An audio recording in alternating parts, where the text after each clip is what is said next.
एक बार ये एक बच्चे ने कहा, बाबा ये जो हिमालय है ना, 10 हिमालय कर दो, इतनी बड़ी बात हमारे पास आ गई। बाबा ने कहा 10 हिमालय पर्वत, परम नाम कितना बड़ा है। 10 हिमालय तो उस परम धाम के आगे 10 हिमालय है क्या। तुम वहां बैठ जाओ ना, नीचे नीचे से कोई भी चीज देखो तो बड़ी लगेंगी, और ऊपर से देखो तो वही चीज कितनी छोटी लगती। प्लेन में देखो, सभी को अनुभव है। कुछ भी होता है, बच्चा डरता है, ये करता है, माँ उसको क्या कहती है, तुम मेरे गोदी में आके घर में बैठ जाओ बस आराम से।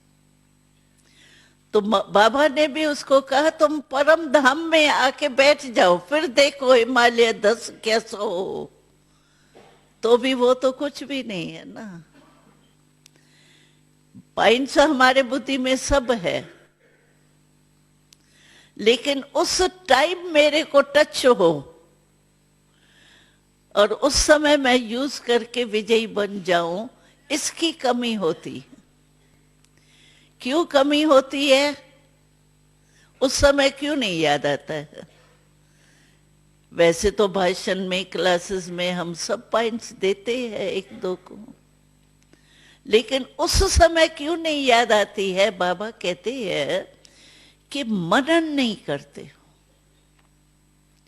पॉइंट्स अच्छी लगती है,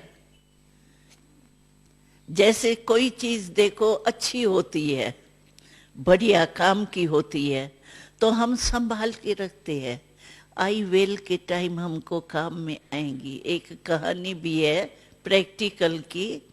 एक माता थी, ये नहीं रखते संभाल के, लेकिन टाइम पर क्यों नहीं याद आता है, उसका मिसाल है।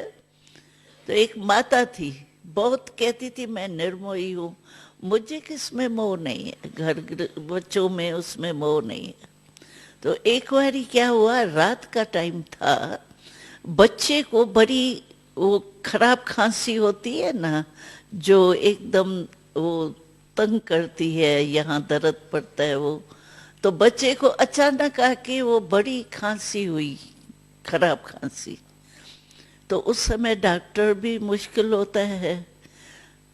तो इसने कहा, मैंने ये शहद है ना, शहद इसने संभाल के रखा था ऐसे टाइम के लिए, तो भाई ऐसे टाइम पर ये दवाई काम में आती है, शहद संभाल के रखा था।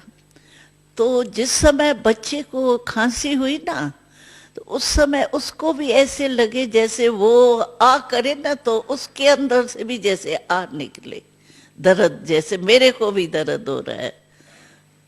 तो उसने कहा ये तो मैंने समझा ही नहीं था, तो मेरा इतना मोह है इससे, लेकिन मोह तो है। चलो वो तो बात बेचारी ने महसूस की।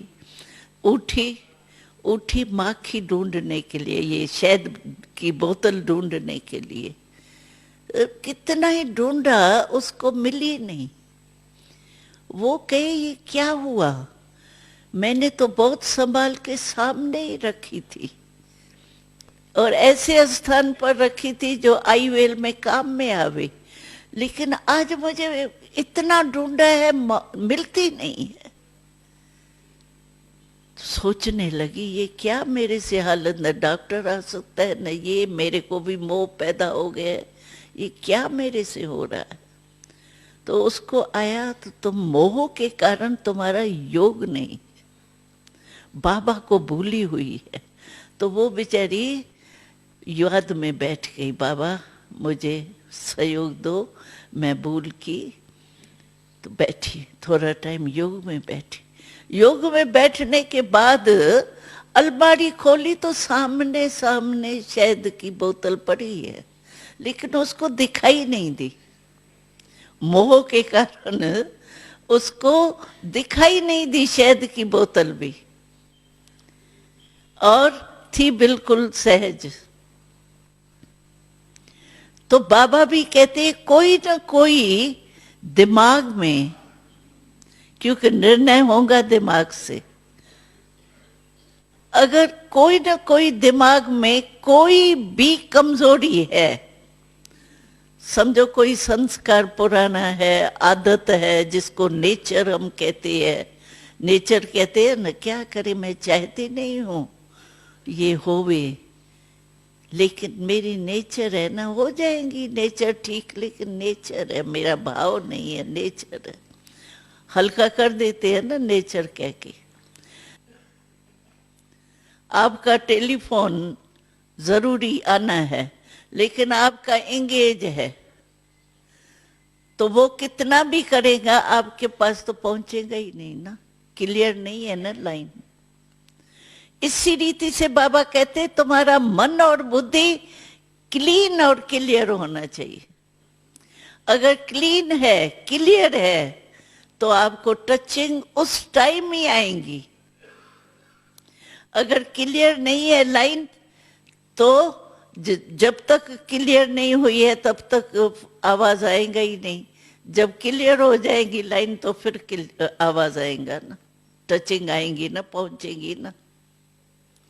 तो बाबा ने कहा था अपने मन बुद्धि को सदा ऐसे क्लियर रखो, बाबा की कोई भी टचिंग आए तो मेरे को 1 सेकंड में पहुंच जाए, फौरन ही। उस समय बाबा टच करता जरूर है, क्योंकि बाबा हमारा मददगार है। जिस समय ऐसी कोई समस्या हमारे सामने आती है तो कौन मेरा हमारा मददगार है?